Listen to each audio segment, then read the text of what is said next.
నేడు మంత్రులు పార్టీ నేతలతో CM Revanth Reddy Zoom meeting ఏర్పాటు చేశారు.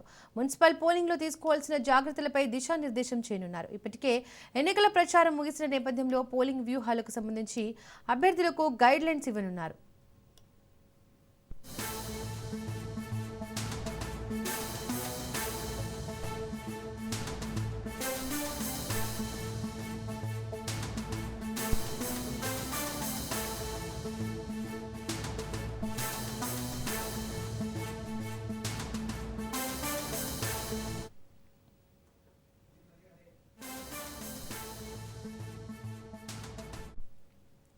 నేడు మంత్రులు పార్టీ నేతలతో CM Revanth Reddy Zoom meeting ఏర్పాటు చేశారు. మున్సిపల్ పోలింగ్ లో తీసుకోవాల్సిన జాగ్రత్తలపై దిశానిర్దేశం చేయనున్నారు. ఇప్పటికే ఎన్నికల ప్రచారం ముగిసిన నేపథ్యంలో పోలింగ్ వ్యూహాలకు సంబంధించి అభ్యర్థులకు గైడ్ లైన్స్ ఇవ్వనున్నారు.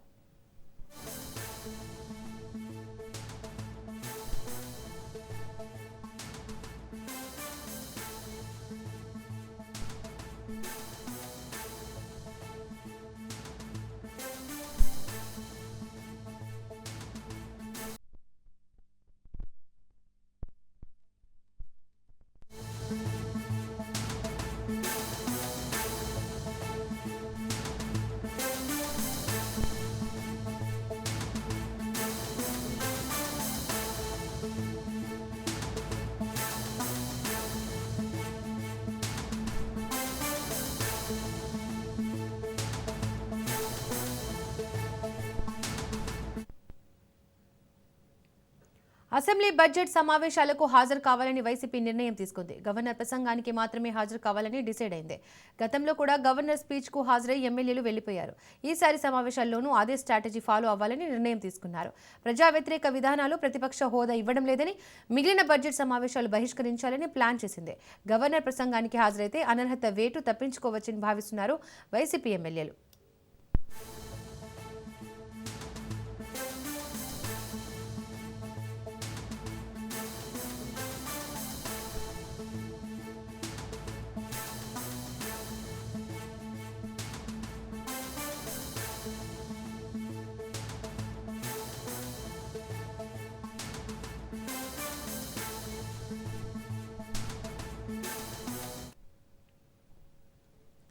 అసెంబ్లీ బడ్జెట్ సమావేశాలకు హాజరు కావాలని వైసీపీ నిర్ణయం తీసుకుంది. గవర్నర్ ప్రసంగానికి మాత్రమే హాజరు కావాలని డిసైడ్ అయింది. గతంలో కూడా గవర్నర్ స్పీచ్ కు హాజరై ఎమ్మెల్యేలు వెళ్లిపోయారు. ఈసారి సమావేశాల్లోనూ అదే స్ట్రాటజీ ఫాలో అవ్వాలని నిర్ణయం తీసుకున్నారు. ప్రజా వ్యతిరేక విధానాలు, ప్రతిపక్ష హోదా ఇవ్వడం లేదని, మిగిలిన బడ్జెట్ సమావేశాలు బహిష్కరించాలని ప్లాన్ చేసింది. గవర్నర్ ప్రసంగానికి హాజరైతే అనర్హత వేటు తప్పించుకోవచ్చని భావిస్తున్నారు వైసీపీ ఎమ్మెల్యేలు. రైట్, ఇదే అంశానికి సంబంధించి మరింత సమాచారాన్ని మా ప్రతినిధి రమేష్ అందిస్తారు. రమేష్.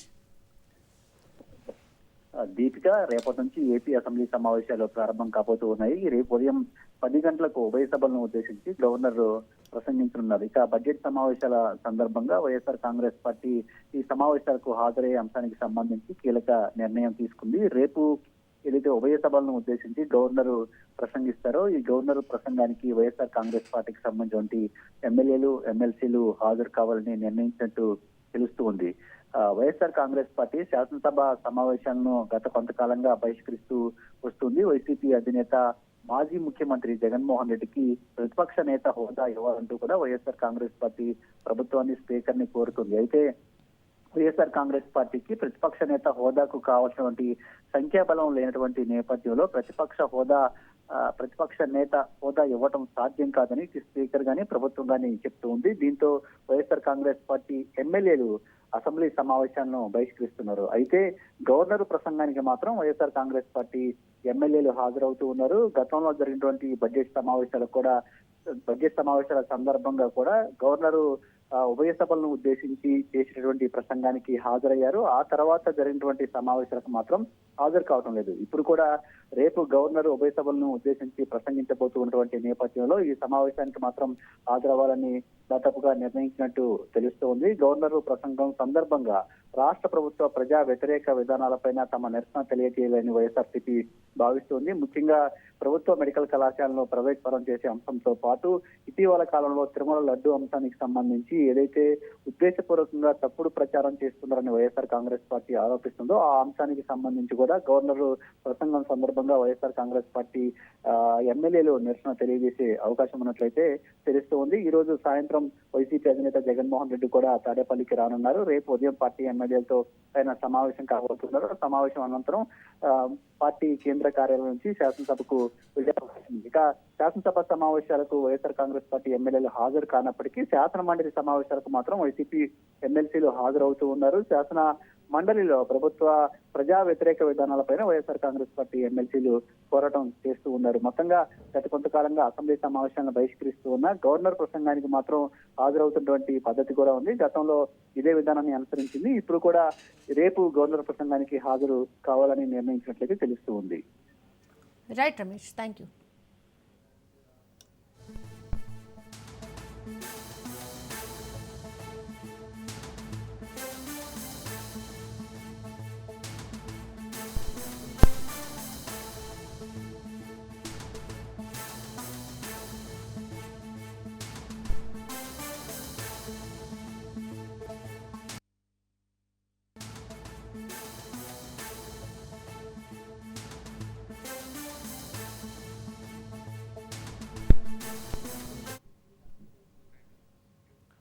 హైదరాబాద్ సెంట్రల్ యూనివర్సిటీ పరిధిలోని సిఆర్ రావు ఇన్స్టిట్యూట్లో భారీ చోరీ జరిగింది. యూనివర్సిటీలోని సిఆర్ రావు ఇన్స్టిట్యూట్లో 25 లక్షల విలువైన 50 ల్యాప్టాప్లు మాయమయ్యాయి. క్లాస్ రూమ్ కిటికీ గ్రిల్స్ను తొలగించి లోపలికి ప్రవేశించారు గుర్తు తెలియని వ్యక్తులు. ల్యాప్టాప్లను కారులో తరలించినట్లు సీసీటీవీ ఫుటేజ్లో గుర్తించారు. గచ్చిబౌలి పోలీస్ స్టేషన్లో సెక్యూరిటీ సిబ్బంది ఫిర్యాదు చేశారు.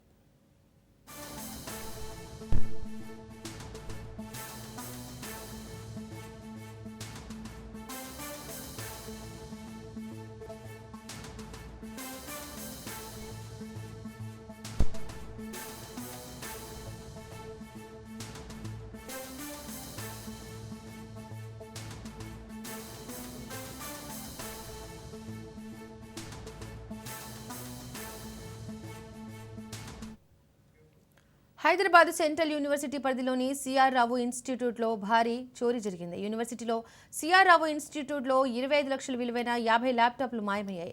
క్లాస్ రూమ్ కిటికీ గ్రిల్స్ను తొలగించి లోపలికి ప్రవేశించారు గుర్తు తెలియని వ్యక్తులు. ల్యాప్టాప్లను కారులో తరలించినట్లు సీసీటీవీ ఫుటేజ్లో గుర్తించారు. గచ్చిబౌలి పోలీస్ స్టేషన్లో సెక్యూరిటీ సిబ్బంది ఫిర్యాదు చేశారు. రైట్, ఇదే అంశానికి సంబంధించి మరింత సమాచారాన్ని మా ప్రతినిధి ప్రవీణ్ అందిస్తారు. ప్రవీణ్.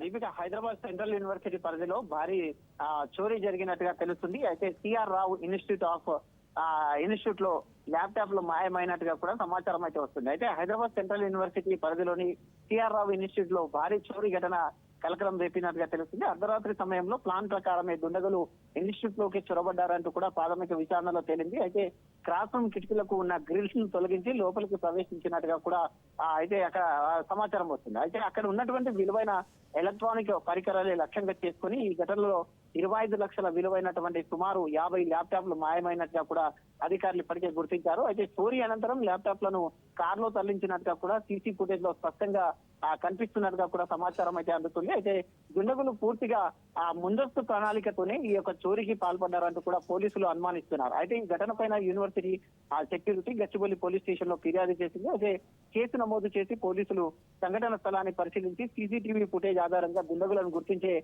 పనిలో ఉన్నట్టుగా తెలుస్తుంది. వారి కోసం ప్రత్యేక బృందాలతో దర్యాప్తు కూడా చేపడుతున్నారు. విశ్వవిద్యాలయ ప్రాంగణంలో భద్రత పైన కూడా ప్రశ్నలు తలెత్తడంతో ఈ చోరీకి పాల్పడిన వారిని త్వరలోనే పట్టుకుంటామంటూ కూడా పోలీసులు భరోసా కల్పిస్తున్నారు. ఏది ఏమైనా ఖచ్చితంగా సీసీ ఫుటేజ్ ఆధారంగా నిందితుల తల్లిదండ్రులను ఇప్పటికే గుర్తించాము. వారిని పట్టుకోవడానికి స్పెషల్ మొత్తంగా కూడా టీం ను కూడా రంగంలోకి దించామంటూ కూడా చెప్తున్నటువంటి పరిస్థితిని మనం చూస్తున్నాం.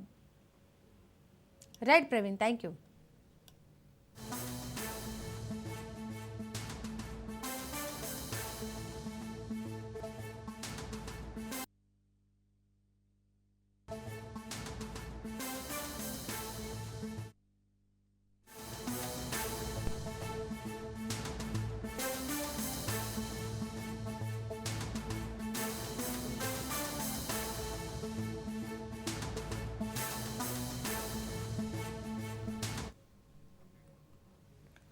హైకోర్టులో మాజీ మంత్రి అంబటి రాంబాబుకు ఊరట లభించింది. 35 కేసులు అరెస్ట్ చేయొద్దంటూ హైకోర్టు ఆదేశాలు జారీ చేసింది. 41A నోటీసులు ఇచ్చి విచారించాలని హైకోర్టు ఆదేశించింది. 35 కేసులకు సంబంధించి క్వాష్ పిటిషన్ విచారణను మార్చి 2కు హైకోర్టు వాయిదా వేసింది.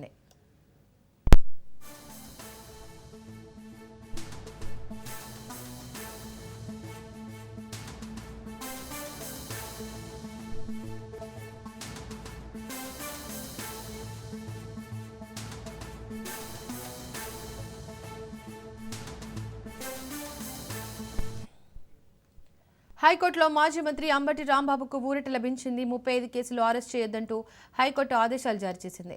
41A నోటీసులు ఇచ్చి విచారించాలని హైకోర్టు ఆదేశించింది. 35 కేసులకు సంబంధించి క్వాష్ పిటిషన్ విచారణను మార్చి 2కు హైకోర్టు వాయిదా వేసింది.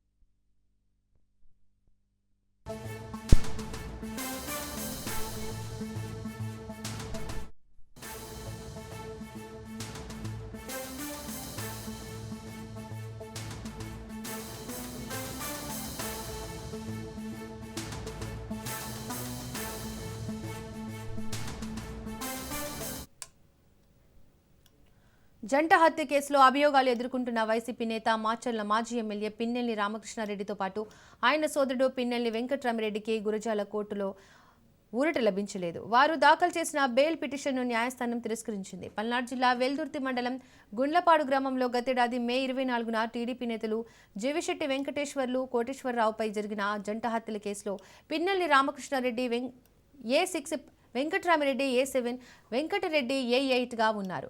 ఈ కేసులో పిన్నెల్లి వెంకటరెడ్డి గతేడాది డిసెంబర్ 1న, రామకృష్ణారెడ్డి వెంకట్రామిరెడ్డి డిసెంబర్ 11న మాచర్ల జూనియర్ సివిల్ జడ్జి కోర్టులో లొంగిపోయారు.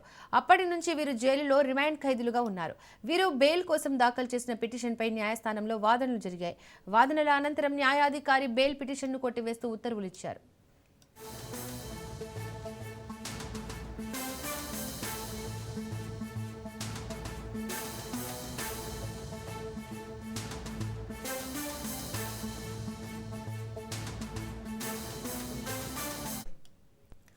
జంట హత్య కేసులో అభియోగాలు ఎదుర్కొంటున్న వైసీపీ నేత మాచర్ల మాజీ ఎమ్మెల్యే పిన్నెల్లి రామకృష్ణారెడ్డితో పాటు ఆయన సోదరుడు పిన్నెల్లి వెంకట్రామిరెడ్డికి గురజాల కోర్టులో ఊరట లభించలేదు. వారు దాఖలు చేసిన బెయిల్ పిటిషన్ను న్యాయస్థానం తిరస్కరించింది.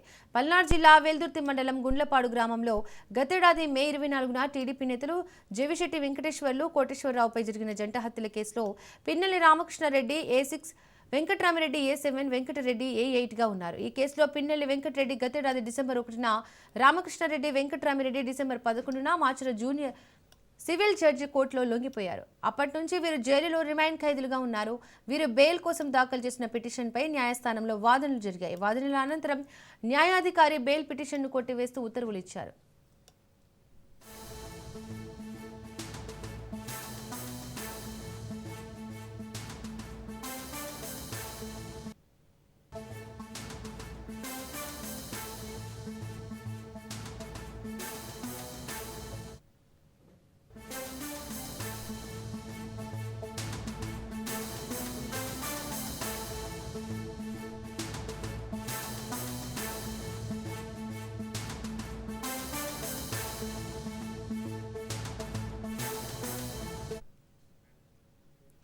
గ్రేటర్ హైదరాబాద్ మున్సిపల్ కార్పొరేషన్ ప్రస్తుత పాలక మండలి 5 ఏళ్ల గడువు నేటితో అధికారికంగా ముగియనుంది.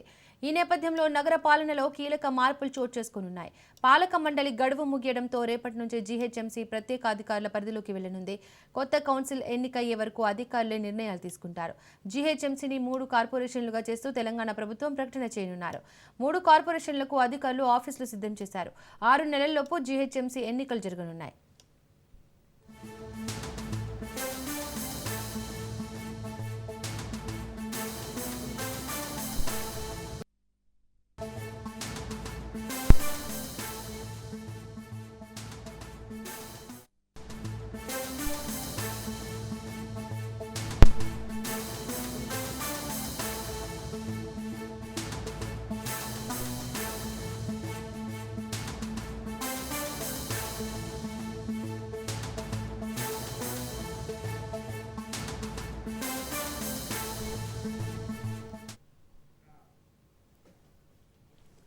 తెలంగాణలో మున్సిపల్ ఎన్నికలకు రేపు పోలింగ్ జరగనుంది. నేడు పోలింగ్ కేంద్రాలకు బ్యాలెట్ బాక్సులు తరలించనున్నారు అధికారులు.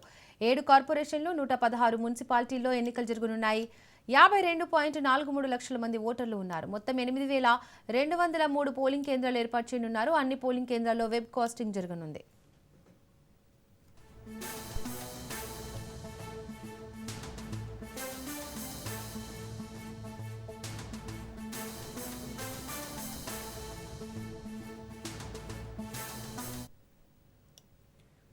తెలంగాణలో మున్సిపల్ ఎన్నికలకు రేపు పోలింగ్ జరగనుంది. నేడు పోలింగ్ కేంద్రాలకు బ్యాలెట్ బాక్సులు తరలించనున్నారు అధికారులు. 7 కార్పొరేషన్లు 116 మున్సిపాలిటీల్లో ఎన్నికలు జరగనున్నాయి. 52.43 లక్షల మంది ఓటర్లు ఉన్నారు. మొత్తం 8,203 పోలింగ్ కేంద్రాలు ఏర్పాటు చేయనున్నారు. అన్ని పోలింగ్ కేంద్రాల్లో వెబ్ కాస్టింగ్ జరుగుతుంది.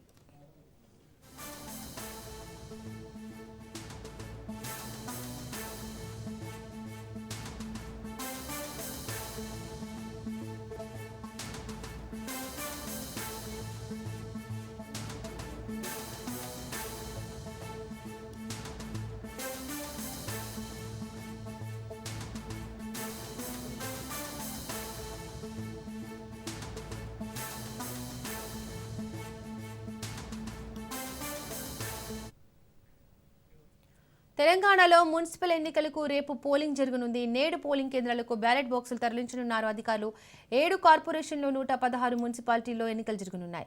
52.43 లక్షల మంది ఓటర్లు ఉన్నారు. మొత్తం 8,203 పోలింగ్ కేంద్రాలు ఏర్పాటు చేయనున్నారు. అన్ని పోలింగ్ కేంద్రాల్లో వెబ్ కాస్టింగ్ జరగనుంది. రైట్, ఇదే అంశానికి సంబంధించి మరింత సమాచారాన్ని మా ప్రతినిధి సునీల్ అందిస్తారు. సునీల్, రేపు జరగబోయే మున్సిపల్ పోలింగ్ కు సంబంధించి అధికారులు ఎలాంటి ఏర్పాట్లు చేశారు? డీటెయిల్స్ ఏంటి? Yes Deepika, good morning. మొత్తం మీద తెలంగాణ రాష్ట్ర వ్యాప్తంగా 116 మున్సిపాలిటీలకు 7 కార్పొరేషన్లకు జరుగుతున్నటువంటి ఎన్నికలు రేపు ఉదయం నుంచి కూడా స్టార్ట్ అవుతున్న నేపథ్యంలో అందుకు సంబంధించినటువంటి అన్ని ఏర్పాట్లు కూడా ఇప్పటికే రాష్ట్ర ఎలక్షన్ కమిషన్ అధికారులతో పాటు తెలంగాణ రాష్ట్ర పోలీస్ అధికారులు కూడా సమాయత్తం కావడం జరిగింది. మొత్తం మీద 52 లక్షల మంది పైగా ఓటర్లు ఇందులో పార్టిసిపేట్ చేసే అవకాశం ఉంది. కాబట్టి మోర్ సెన్సిటివ్ ప్లేసెస్తో పాటు సెన్సిటివ్ ప్లేసెస్ వద్ద కూడా ప్రత్యేక చర్యలు తీసుకున్నారు. ఇప్పటికే పోలింగ్ కేంద్రాలకు సంబంధించినటువంటి అన్ని ఏర్పాట్లు కూడా అటు పోలింగ్ సంబంధించినటువంటి సామాగ్రితో పాటు ఎలక్షన్ స్లిప్స్ అన్నీ కూడా ఇప్పటికే డిస్ట్రిబ్యూట్ చేయడం జరిగింది. ఈరోజు సాయంత్రం వరకు కూడా పోలింగ్ స్టేషన్లకి మొత్తం మీద పోలింగ్ బూతులు అదేవిధంగా సంబంధించినటువంటి సామాగ్రి మొత్తం కూడా చేరవేసేందుకు అధికారులందరూ కూడా సమాయత్తం అవుతున్నటువంటి పరిస్థితి కనబడుతుంది. మొత్తం 52 లక్షల మంది పైగా పార్టిసిపేట్ చేసేటువంటి ఈ ఎలక్షన్స్లో ఎక్కడ కూడా ఎలాంటి ఇబ్బందులు తలెత్తకుండా అటు రాష్ట్ర పోలీస్ శాఖ కూడా పటిష్టమైన ఏర్పాటు చేసింది. ఇప్పటికే మనం చూస్తూ 25,000 మందితో భారీ బందోబస్తును ఏర్పాటు చేసినటువంటి పరిస్థితి కనబడుతుంది.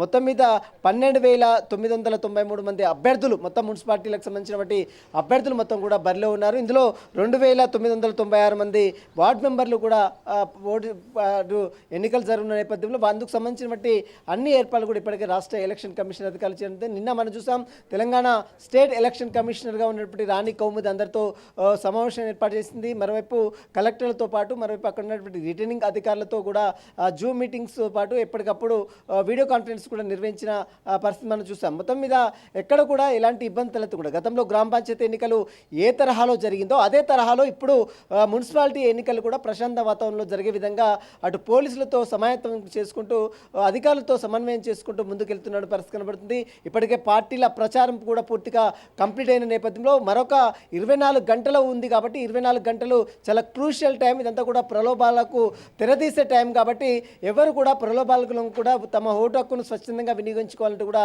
అధికారులు విజ్ఞప్తి చేస్తున్నారు. కానీ వివిధ పార్టీ నేతలు రాజకీయ పార్టీ నేతలు ప్రధానంగా ఉన్నటువంటి కాంగ్రెస్ పార్టీ కావచ్చు, బీఆర్ఎస్ కావచ్చు, బీజేపీ కావచ్చు, ఎంఐఎం కావచ్చు, ఈ ప్రధాన పార్టీ అభ్యర్థులు మాత్రము ప్రలోభాల పర్వం ఎక్కువగా చూపిస్తున్నట్టు తెలుస్తుంది. ఆయా ప్రాంతంలో ఉన్నటువంటి మున్సిపాలిటీలు దాదాపు 116 మున్సిపాలిటీ 7 కార్పొరేషన్ సంబంధించినటువంటి ప్రాంతాల్లో ఎక్కువగా ప్రలోభాల పర్వాలు ఈరోజు చాలా జోరుగా సాగే అవకాశం ఉంది. ముఖ్యంగా డబ్బు, మద్యం, అదేవిధంగా కొన్ని గిఫ్ట్లు కావచ్చు, ఇవన్నీ కూడా ఓటర్లను ప్రభావితం చేసేందుకు అటు వివిధ రాజకీయ పార్టీలు కూడా సమాయత్తం అవుతున్నటువంటి పరిస్థితి.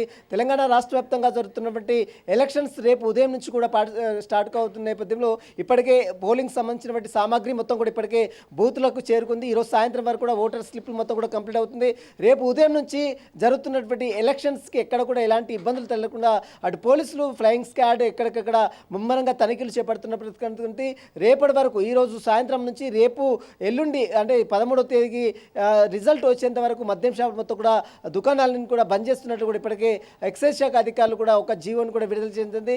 దీంతో పాటు రేపు మున్సిపాలిటీ జరిగేటువంటి ప్లేసెస్ మొత్తం కూడా హాలిడేని ప్రకటించింది రాష్ట్ర ప్రభుత్వం. అందుకు సంబంధించినటువంటి లేబర్ హాలిడేని ప్రకటించింది. కాబట్టి అందుకు అనుగుణంగా ప్రజలందరూ కూడా స్వచ్ఛందంగా తమ ఓటు హక్కును వినియోగించుకోవాలంటూ కూడా అధికారులు అయితే విజ్ఞప్తి చేస్తున్నారు. రేపు జరిగేటువంటి మున్సిపల్ ఎన్నికలకు మాత్రము అన్ని ఏర్పాట్లు అయితే ముమ్మరంగా ఉంటుంది. ఈరోజు చాలా క్రూషియల్ టైం. ఖచ్చితంగా వివిధ రాజకీయ ప్రధాన పార్టీలు మొత్తం కూడా ఇప్పటికే ఓటర్లను ప్రభావితం చేసేందుకు ప్రలోభాలకు తెరదీస్తున్న పరిస్థితి ఉంటుంది. మరోవైపు తెలంగాణ రాష్ట్ర ముఖ్యమంత్రి జూమ్ మీటింగ్ కూడా ఈరోజు ఉదయం తెల్లవారుజామున అంటే ఉదయం 6 గంటల నుంచి 8 గంటల వరకు జూమ్ మీటింగ్లో పార్టిసిపేట్ జరిగింది. వివిధ పార్లమెంట్ స్థాయిలో ఉన్నటువంటి మంత్రులందరితో కూడా జూమ్ మీటింగ్ ఏర్పాటు చేయడం జరిగింది. ఇక్కడ వారి క్షేత్రస్థాయిలో ఉన్నటువంటి పరిస్థితులు, మరోవైపు మరొక 24 గంటలు ఉంది కాబట్టి ఆ 24 గంటల్లో తీసుకోవాల్సిన చర్యలు, మరోవైపు రెబల్స్కి సంబంధించిన విషయంలో ఏ విధంగా భుజగించే ప్రయత్నం చేయాలి, ఏ విధంగా ఎలక్షన్స్ కండక్ట్ అయిన తర్వాత వీరందరినీ కూడా ఏ విధంగా మొబిలైజ్ చేయాలి, కార్పొరేషన్లు మొత్తం కూడా కైవసం చేసుకోవాలంటే వారందరినీ కూడా ఒక్క తాటి మీదకి ఏ విధంగా తీసుకురావాలనే దానిపై కూడా మంత్రులతో జూమ్ మీటింగ్లు కూడా ఈరోజు ముఖ్యమంత్రి రేవంత్ రెడ్డి నిర్వహించాడు. ఈరోజు ఉదయం తెల్లవారుజామున అంటే 6 గంటల ప్రాంతంలో వారందరితో మంత్రులతో పార్లమెంట్ స్థాయి ఇన్ఛార్జ్గా ఉన్నటువంటి మంత్రులందరితో కూడా జూమ్ మీటింగ్ ఏర్పాటు చేసింది. దీంతోపాటు డీసీసీలు ముఖ్యంగా డిస్ట్రిక్ట్ కాంగ్రెస్ కమిటీ నేతలు వారితో కూడా ముఖ్యమంత్రి జూమ్ మీటింగ్లో పార్టిసిపేట్ చెందింది. మొత్తం మీద తెలంగాణ రాష్ట్ర వ్యాప్తంగా రేపు జరుగుతున్న ఎన్నికలకు మాత్రము ఇప్పటికే అధికార పార్టీతో పాటు ప్రధాన ప్రతిపక్షంగా ఉన్నటువంటి బీఆర్ఎస్ మాత్రం ఖచ్చితంగా ఎలాగైనా ఈ ఎన్నికల్లో అటు అధికార పార్టీకి చేస్తున్నటువంటి తప్పిదాలను మొత్తం కూడా ప్రజల్లోకి తీసుకెళ్ళాలి, ఇది ఒక పెద్ద రెఫరెండంగా చూడాలంటూ కూడా మరోవైపు ప్రధాన ప్రతిపక్షము అటు బీజేపీ కావచ్చు బీఆర్ఎస్ కూడా చెప్తున్న నేపథ్యంలో మరి చూడాలి అధికార పార్టీకి మొగ్గు చూపుతారా లేదా ప్రధాన ప్రతిపక్షంగా ఉన్నప్పుడు బీజేపీ కావచ్చు మరోవైపు బీఆర్ఎస్కి అనుకూలంగా ఓటు వేస్తారని కూడా 13వ తారీఖు ఒక క్లారిటీ కూడా వచ్చే అవకాశం. ప్రస్తుతం అయితే రేపు నిర్వహిస్తున్నటువంటి ఎన్నికలకు మాత్రం ప్రజలు అటు ఎలక్షన్ కమిషన్ అధికారులతో పాటు రాష్ట్ర పోలీస్ శాఖ కూడా అన్ని ఏర్పాట్లు కూడా పూర్తి చేసిన పరిస్థితి కనబడుతుంది. దీపిక, సునీల్, రేపు పోలింగ్ సమయం ఏ విధంగా ఉండే అవకాశం ఉంది? రేపు ఉదయం 7 గంటల నుంచి స్టార్ట్ అవుతుంది. 6 గంటలకు మొదట పోలింగ్ స్టార్ట్ అంటే ఏ విధంగా చేయాలనే దానిపై కూడా కొంత రిహార్సల్స్ చేస్తారు. ఆ తర్వాత 7 గంటల నుంచి స్టార్ట్ అవుతుంది పోలింగ్. 7 గంటల నుంచి సాయంత్రం 5 గంటల వరకు ఉంటుంది. ఒకవేళ 5 గంటల తర్వాత కూడా లైన్లో ఉంటే మాత్రం ఖచ్చితంగా దాన్ని లైన్లో ఉన్న వారికి మాత్రం పొడిగించే సమయం అయితే పొడిగించే అవకాశం ఉంది. ప్రస్తుతం అయితే రేపు జరిగేటువంటి ఎలక్షన్స్ని ఎక్కడ కూడా ఎలాంటి ఇబ్బంది తలెత్తకుండా వెబ్ కాస్టింగ్ ద్వారా అంటే ఎప్పటికప్పుడు వెబ్ కాస్టింగ్ ద్వారా ఎలక్షన్ కమిషన్ అధికారులతో పాటు రాష్ట్ర పోలీస్ శాఖ అధికారులు కూడా ఎప్పటికప్పుడు వెబ్ కాస్టింగ్ ద్వారా పర్యవేక్షణ చేస్తున్నారు. ఎక్కడైనా ఇబ్బందులు తలెత్తే అక్కడ వెంటనే అలర్ట్ చేయాలి, సిబ్బందిని అలర్ట్ చేయడం. ఆ విధంగా ఎక్కడ కూడా ఇబ్బంది తలెత్తకుండా మరోవైపు ఓటర్లని అక్కడ ఉన్నటువంటి రాజకీయ పార్టీలు ప్రలోభాలకు గురి చేయకుండా ఎక్కడికక్కడ వెబ్ కాస్టింగ్ ఏర్పాటు చేసింది. ప్రతి పోలింగ్ కేంద్రాల వద్ద కూడా సీసీటీవీ కెమెరాలతో నిఘాను ఏర్పాటు చేశారు. సీసీటీవీ దానికి అనుసంధానం స్టేట్ ఎలక్షన్ కమిషన్కి అనుసంధానం చేసి అక్కడ వెబ్ కాస్టింగ్ ద్వారా ఎలక్షన్ కమిషన్ రాణి కౌముది కూడా ఎప్పటికప్పుడు పర్యవేక్షణ చేస్తూనే ఉంటుంది. దీంతోపాటు ఎలక్షన్ సిబ్బంది కూడా ఎక్కడ ఇబ్బందులు తలెత్తకుండా ఎలక్షన్ సిబ్బంది మొత్తం కూడా పూర్తిగా మానిటర్ చేశారు. వృద్ధులకు వికలాంగులకు ప్రత్యేక ఏర్పాట్లు చేశారు. మరోవైపు అక్కడ ఉన్నటువంటి వచ్చేటువంటి వారందరూ కూడా ఎండాకాలం వస్తుంది కాబట్టి వాటర్ సదుపాయం కూడా కల్పించినటువంటి పరిస్థితి కనబడుతుంది. ఓటర్లందరూ కూడా నిర్భయంగా స్వచ్ఛందంగా వచ్చి తమ ఓటు హక్కును వినియోగించుకోవాలంటూ కూడా ఇప్పటికే అధికారులు అయితే విజ్ఞప్తి చేస్తున్నారు. గ్రామ పంచాయతీ ఎన్నికల్లో ఏ తరహాలో ప్రశాంతంగా జరిగిందో అదే తరహాలో మున్సిపాలిటీ ఎన్నికలు కూడా ప్రశాంతమైన వాతావరణంలో నిర్వహించే విధంగా అటు అధికారులు అయితే సమాయత్తంగా ఉంటుంది. దాదాపు 52 లక్షల మంది ఓటర్లు ఇందులో పార్టిసిపేట్ చేస్తారు కాబట్టి ఎక్కడ కూడా ఎలాంటి ఇబ్బందులు తలెత్తకుండా అధికారులు అయితే అన్ని ఏర్పాట్లు కూడా పూర్తి చేసిన పరిస్థితి కనబడుతుంది. దీపిక, సునీల్, పోలింగ్ ముగిసిన తర్వాత ఓట్ల లెక్కింపు ఎప్పుడు జరుగుతుంది? ప్రస్తుతం అయితే రేపు ఉదయం పోలింగ్ స్టార్ట్ అవుతుంది. దీంతో పాటు కొన్ని కేంద్రాలు అంటే రీపోలింగ్ ఒకవేళ జరిగితే ఎల్లుండి 12వ తారీఖు రీపోలింగ్ జరుగుతుంది. మరోవైపు 13వ తేదీన ఎలక్షన్ కౌంటింగ్ 116 మున్సిపాలిటీలకు అదేవిధంగా కార్పొరేషన్లకు సంబంధించినటువంటి విషయాలకు సంబంధించిన దాంట్లో కౌంటింగ్ ప్రక్రియ 13వ తారీఖు ఈ దిన 13వ తేదీ జరుగుతుంది. 14వ తేదీన వీరికి సంబంధించినటువంటి చైర్మన్లు, డిప్యూటీ చైర్మన్లు, మేయర్లని, డిప్యూటీ మేయర్లని ఎన్నుకునే ప్రక్రియ ప్రాసెస్ అయితే కొనసాగుతుంది. మొత్తం మీద ఈ ప్రాసెస్ అంతా కంప్లీట్ కావడానికి ఎలక్షన్ కోడ్ అయితే ఖచ్చితంగా అమల్లో ఉంటుంది. ఎలక్షన్ కోడ్ అంతా కంప్లీట్ అయిన తర్వాత ఎలక్షన్ కోడ్ అయ్యేంత వరకు అంటే ఈరోజు సాయంత్రం నుంచి వైన్ షాపులంతా కూడా బంద్ నిర్వహిస్తున్నారు. ఎక్కడ కూడా మద్యాన్ని ఏరులై పారకుండా అధికారులు ఎక్సైజ్ శాఖ అధికారులు కూడా ఇప్పటికే అన్ని ఏర్పాట్లు కూడా చేశారు. దీంతోపాటు రాష్ట్ర ప్రభుత్వం కూడా ఇప్పటికి గతంలో పోలిస్తే అంటే గ్రామ పంచాయతీ ఎన్నికల్లో ఏ తరహాలో నిర్వహించారో అదే తరహాలో ప్రశాంత వాతావరణంలో ఈసారి కూడా ఎలక్షన్స్ని కండక్ట్ చేయాలంటూ కూడా అటు పోలీస్ అధికారులతో పాటు రాష్ట్ర ఎలక్షన్ కమిషన్ అధికారులు కూడా పూర్తిగా సమాయత్తం అవుతున్న పరిస్థితి కనబడుతుంది. ఎందుకంటే ఈసారి జరిగేటువంటి ఎలక్షన్స్ గ్రామ పంచాయతీ ఎన్నికలంటే ఇండిపెండెంట్ గుర్తులు ఉంటాయి, కానీ ఈసారి పార్టీ గుర్తులు ఉంటాయి కాబట్టి ఎక్కడైనా ఇష్యూస్ జరిగే అవకాశం ఉంది. కాబట్టి ప్రధానంగా బీఆర్ఎస్ పార్టీకి, మరోవైపు కాంగ్రెస్ పార్టీకి, మరోవైపు బీజేపీకి, ఎంఐపీ ఉన్నటువంటి కొన్ని మైనార్టీ ప్రాంతాలు, కొన్ని అర్బన్ ఏరియాల ప్రాంతాల్లో కూడా కొంత ఇష్యూస్, కొంత సమస్యాత్మక ప్రాంతాలు ఉన్నాయి. కాబట్టి అక్కడ మాత్రం కేంద్ర బలాలతో గస్తీ కాస్తున్న పరిస్థితి కనబడుతుంది. ఎక్కడ కూడా ఎలాంటి ఇబ్బందులు జరగకుండా అటు రాష్ట్ర పోలీస్ శాఖ 25,000 మందితో పూర్తిగా భారీ బందోబస్తును కూడా ఏర్పాటు చేసింది. రాష్ట్ర ఎలక్షన్ కమిషనర్ రాణి కౌముది ఎప్పటికప్పుడు వెబ్కాస్టింగ్ ద్వారా పర్యవేక్షణ చేస్తూనే ఉంటుంది. ప్రజలందరూ కూడా స్వచ్ఛందంగా ప్రశాంతం వాతావరణంలో తమ ఓటు హక్కును వినియోగించుకోవాలంటూ కూడా అధికారులు అయితే విజ్ఞప్తి చేస్తున్న పరిస్థితి కనబడుతుంది. రేపు ఉదయం 7 గంటల నుంచి 6 గంటలకు స్టార్ట్ అవుతున్న నేపథ్యంలో 1 గంట పాటు రిహార్సల్స్ ఓటు కౌంటింగ్ జరుగుతుంది. తర్వాత 7 గంటల నుంచి పోలింగ్ ప్రక్రియ కొనసాగుతుంది. 7 గంటల నుంచి సాయంత్రం 5 గంటల వరకు జరుగుతుంది. కాబట్టి మధ్యాహ్నం 1 గంట వరకు కొంత బ్రేక్ ఉంటుంది. మధ్యాహ్నం లంచ్ ఆ తర్వాత మళ్ళీ 5 గంటల వరకు కొనసాగుతుంది. 5 గంటల లోపు లైన్లో ఉంటే మాత్రం వారి కంటిన్యూగా సాయంత్రం వరకు కూడా వారితో ఓటు హక్కు వినియోగించే విధంగా అధికారులు అయితే అన్ని ఏర్పాట్లు కూడా చేశారు. వికలాంగులకు, వృద్ధులకు ప్రత్యేకమైన సదుపాయాలు కూడా చేశారు. ప్రజలందరూ కూడా స్వచ్ఛందంగా తమ ఓటు హక్కును వినియోగించుకోవాలి, ఎలాంటి ఇబ్బందులు తలెత్తకుండా అటు రాష్ట్ర పోలీస్ శాఖతో పాటు రాష్ట్ర ఎలక్షన్ కమిషనర్ కూడా అధికారులు సమన్వయం చేసుకుంటూ ముందుకు వెళ్తున్న పరిస్థితి మాత్రం కనబడుతుంది. Deepika. Right Sunil, thank you.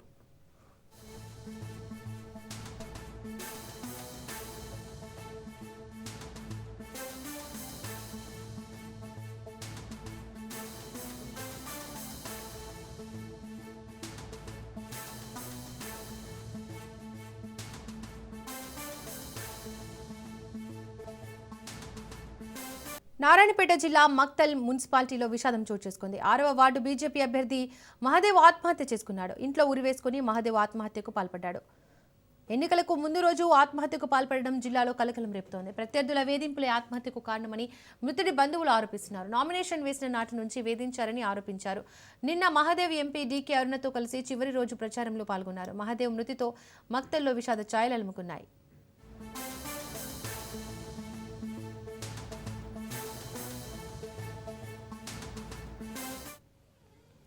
మక్తల్లో BJP అభ్యర్థి ఆత్మహత్య ఘటనపై ఎన్ రామచంద్రరావు స్పందించారు.